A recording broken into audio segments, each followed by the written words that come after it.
చిన్న వీడియో చూడండి.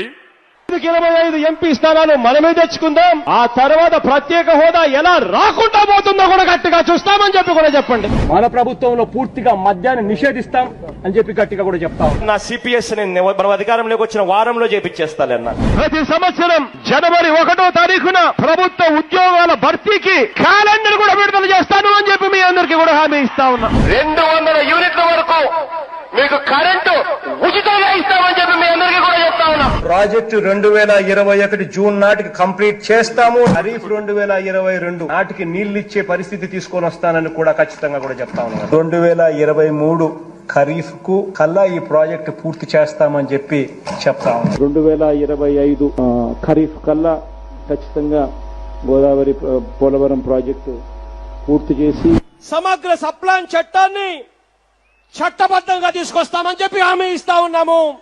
3వ వంతు నిధులు బీసీలకు కేటాయిస్తాము అని చెప్పి హామీ ఇస్తా ఉన్నాను మీ అందరికీ.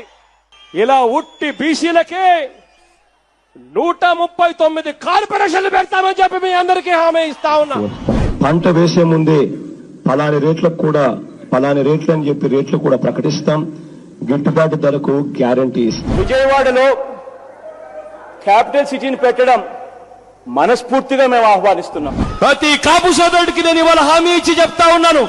చంద్రబాబు నాయుడు గారి 5 సంవత్సరాలలో ఏదైతే కాపు కార్పొరేషన్ కోసం నిధులు ఏదైతే కేటాయించాడో ఆ నిధులకు రెట్టింపు నిధులు కేటాయిస్తాను అని చెప్పి మీ అందరికీ కూడా హామీ ఇస్తా ఉన్నా.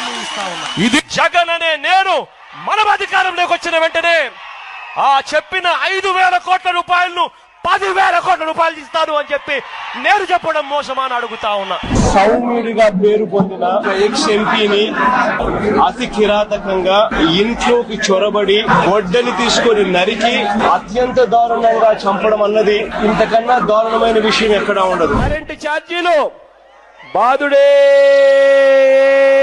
బాదుడు. 2024 ఎన్నికలు జరిగేసరికి మందరిని పూర్తిగా తీసేసిన తర్వాత మనం ఓట్లు అడుగుతామని చెప్పి చెప్తా ఉన్నాం.